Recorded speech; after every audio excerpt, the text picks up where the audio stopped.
Demi kelancaran pencoblosan pada pemilu serentak tahun 2024 pada 14 Februari mendatang, Komisi Pemilihan Umum DKI Jakarta menggelar simulasi pencoblosan dan penghitungan suara pada Senin 18 Desember.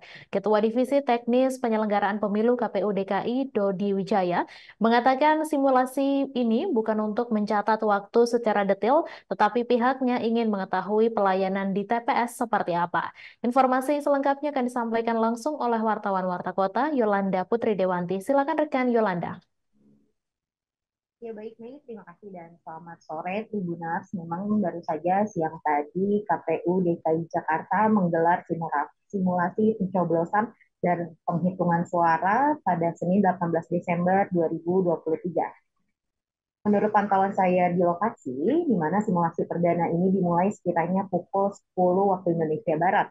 Simulasi ini digelar di halaman kantor KPU Kota Administrasi Jakarta Timur. Nampak juga hadir yakni perwakilan komisioner dan anggota KPU se-DKI Jakarta. Dalam proses simulasi tidak mengikuti waktu yang sedang terjadi, melainkan penyelenggara mengibaratkan waktu pukul 7 pagi atau ketika tempat pemungutan suara dibuka. Menurut pantauan saya di lokasi juga nampak TPS ini dilengkapi dengan 5 bilik suara, terdapat papan yang tertempel daftar pemilihan tetap atau DPT di TPS setempat dan daftar calon tetap DCT pemilu 2024. Di area TPS disediakan kursi untuk antrian pemilih, lalu juga terdapat pula tempat duduk khusus kelompok prioritas seperti lansia dan juga difabel. Dalam simulasi ini juga terdapat 7 orang yang berperan sebagai kelompok penyelenggara pemungutan suara atau yang biasa kita kenal sebagai anggota KPPS dan juga ada yang berperan sebagai saksi. Sebelum pemungutan suara dimulai, nantinya petugas KPPS dan saksi menggelar rapat pembukaan TPS. Rapat dibuka dengan pengambilan sumpah petugas KPPS yang disaksikan oleh saksi dan pemilih yang juga hadir di TPS tersebut. Kemudian petugas KPPS membuka satu persatu kotak suara yang sebelumnya masih tersegel. Satu kotak suara mewakili pemilihan presiden dan wakil presiden, DPD, DPR RI, dan juga DPRD. Kemudian petugas mengeluarkan sejumlah surat suara dari setiap kotak suara lalu dihitung. Nantinya jumlahnya juga mengacu kepada jumlah DPT, ditambah 2% surat suara cadangan. Kemudian petugas KPPS menjelaskan teknis pemungutan suara, jenis surat suara, hingga hal-hal yang dilarang dilakukan saat pemungutan suara. Setelahnya, simulasi berlanjut ke sesi pencoblosan. Petugas KPPS memanggil satu persatu nama pemilih, lalu mereka dipanggil berdasar urutan kedatangan. Sebelum memasuki bilik suara, pemilih harus terlebih dahulu untuk menunjukkan formulir C6 atau undangan memilih. Adapun untuk pemilih disabilitas yang memerlukan pendampingan, yakni juga dibantu oleh petugas pengamanan TPS. Petugas ini diwajibkan mengisi formulir C, pendamping, dan diharuskan merahasiakan pilihan pemilih.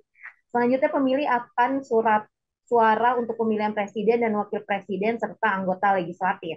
Pemilih lalu dipersilakan memasuki bilik suara untuk mencoblos. Lalu setelah selesai memilih, pemilih langsung diarahkan menuju meja kotak suara dan mencelupkan salah satu jarinya ke tinta berwarna ungu. Dengan begitu, pemilih sudah dinyatakan sah sebagai pemilih di TPS tersebut. Kembali ke studio. Baik, terima kasih rekan Yolanda atas laporan Anda dan Tribuners wartawan kami juga telah menghimpun wawancara dengan Kepala Divisi Teknis Penyelenggaraan Pemilu KPU DKI Jakarta. Berikut tayangannya untuk Anda. Ya, kita mengadakan simulasi pemungutan dan penghitungan suara. Tujuannya yang pertama diharapkan ini nanti menjadi video simulasi bagi BIMTEK KPPS karena kita perlu BIMTEK KPPS yang terstandarisasi untuk 30.766 TPS kali 7 orang untuk lebih kurang 215.000 orang, maka BIMTEK-nya harus terstandarisasi. Salah satu standarisasinya adalah pelaksanaan pemungutan dan penghitungan suaranya yang harus dilaksanakan. Yang kedua, pada pemilu 2019 terdapat lebih kurang 800.000 surat suara DPD yang tidak sah dan 540.000 pemilih DPR dan DPRD yang tidak sah di DKI Jakarta. Artinya itu jumlah invalid votes yang besar. Karena itu dalam pemungutan suara ini juga sebagai sosialisasi kepada masyarakat tentang tata cara menggunakan hak pilih, tata cara mencoblos pemilu presiden, wakil presiden, pemilu untuk DPR, DPRD, dan DPD. Itu bagian dari sosialisasi untuk menekan angka surat suara tidak sah atau invalid votes. Itu. Apa aja Pak yang ditekankan pada hari ini? Tadi sempat disinggung ada 6 poin. Ya, tahapan.